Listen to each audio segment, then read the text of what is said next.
Hello everyone, this is Sajid Ansari. तो welcome है आपका अंसारी मैथ में। आज हम लोग थोड़ा सा डिस्कशन करने वाले हैं बड़े दिनों बाद आपके सामने, ठीक है।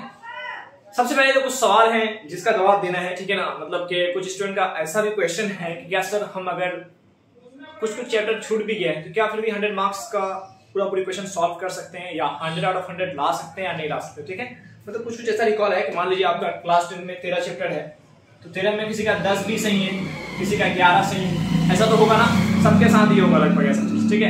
किसी का 10 किसी का 11, मतलब लगभग 1-2 चैप्टर ठीक नहीं है, तो तब भी क्या 100 आउट ऑफ 100 आ सकता है कि नहीं आ सकता है। तो मेरा कहना है यस आ सकता है, ठीक है ना। तो पहला आंसर ये कि आ सकता है, दिक्कत देने वाली बात नहीं है। लेकिन अब किस तरह से, तो जैसे कि होता क्या है, जैसे 13 और 13 अगर बहुत अच्छे ढंग से कर लिए तो टेंशन है नहीं, ठीक है ना।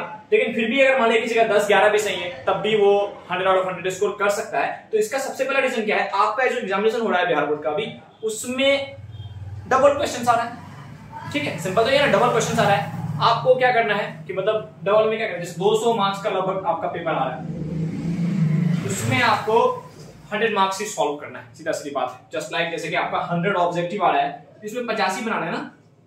तो अगर 1-2 चैप्टर ठीक नहीं भी है तो क्या दिक्कत है, तब भी आप आराम से सॉल्व कर सकते हैं, कोई दिक्कत वाली बात नहीं है, ठीक है ना। एकदम उसी तरह से आपका क्या है, जो आपका 2 नंबर वाला क्वेश्चन है वो भी क्या हो रहा है, आपका 30 आ रहा है, 30 में आपको 15 बनाना है, ठीक है। और आपका 5 नंबर का जो क्वेश्चन है वो 8 आ रहा है, 4 बनाना है। तो आराम से बनाया जा सकता है, कोई दिक्कत वाली बात ही नहीं है, ठीक है ना। कि 1-2 चैप्टर खराब है तो नहीं आएगा, बिल्कुल आएगा। बट कंडीशन ये है कि जो आपका जो 10 चैप्टर अगर ठीक है, सपोज दैट कि ये 10 चैप्टर बहुत अच्छा है, तो इसको बहुत अच्छा रखना होगा। कहने का मतलब है कि ये 10 चैप्टर जो है आपका, आपको कैसे करना पड़ेगा। मान लीजिए किसी का 10 ही ठीक है या 11 ही ठीक है, तो 10 में सारा कर जाना पड़ेगा। 2-3 चीज एनसीईआरटी आपको सारा कर जाना पड़ेगा, पहला चीज, ठीक है। क्वेश्चन बैंक उठाइए। क्वेश्चन बैंक कहने का मतलब हो गया जो भी प्रीवियस ईयर है सारा, ठीक है ना। आपका जो प्रीवियस ईयर पेपर आया है वो सारा करना पड़ेगा, लगभग आपको पूरा ही लगा देना पड़ेगा। 10 साल का लगभग लगा लीजिए, 10 इयर्स का, ठीक है, आपका काम हो जाना है। तो ये 2 चीज अगर बहुत अच्छे ढंग से उसी 10 चैप्टर का अगर आप कर लेते हैं, प्रीवियस ईयर पूरा लगा लेते हैं, 10 साल का अभी पेपर मिल जाएगा। वो नॉर्मली लोग प्रीवियस ईयर का कोई भी उठा लीजिए आप, चाहे गोल्डन कंपनी का हो चाहे किसी भी कंपनी का हो, ठीक है। बट आपका प्रीवियस ईयर पेपर होना चाहिए, ठीक है। तो वो आपका 10 साल और एनसीईआरटी, ये 2 चीज करना है। आपका 10 ही चैप्टर ठीक है, तब भी आप 100 आउट ऑफ 100 करके जाएंगे, ठीक है ना। इसमें कोई दिक्कत नहीं आएगा, कोई दिक्कत आना ही नहीं है एकदम, ठीक है ना। क्योंकि अब तो बिहार बोर्ड में क्या है, जरूरी नहीं है भाई कि मेरा 13 में 13 ठीक हो। अभी लास्ट टाइम में क्या होता है, देखिए नॉलेज के लिए तो सब पढ़ते हैं, नॉलेज तो चाहिए ही चाहिए भाई। सबसे प्राइमरी चीज क्या है, आपका नॉलेज है ना, तो चाहिए। लास्ट जो मोमेंट होता है उसमें आपका क्या है कि जितना आप करके रखें उस पे आप काम करेंगे, 10 पे करके रखें, 10 को आप स्ट्रॉन्ग करेंगे, 11 के पीछे भी भाग के कोई फायदा नहीं, ठीक है ना। क्योंकि टाइम ज्यादा बचा नहीं है, 14 फरवरी से आपका एग्जाम स्टार्ट हो जाना है, ठीक है ना। आप आज आपका 25 जनवरी हो गया, तो लास्ट टाइम में नया चैप्टर पे देखने की जरूरत नहीं है। जो आपका ठीक है भाई उसको ही एकदम अच्छे ढंग से कर जाइए, आपका काम हो जाए, ठीक है।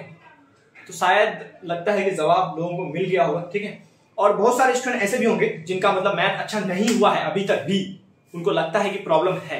तो एक वीडियो है जिसको हम डिस्क्रिप्शन में डाल देंगे, हाउ टू गेट 80 मार्क्स, ठीक है ना, वो है, वो डिस्क्रिप्शन में डाल देंगे। आप वो सब चैप्टर भी कम कर लेंगे तो आपका लगभग 80 मार्क्स हो जाना है, ठीक है।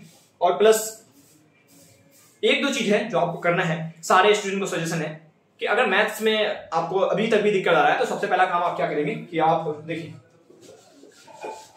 1-2 बातें हैं जो समझ लीजिए, आपको शायद प्रॉब्लम ना हो।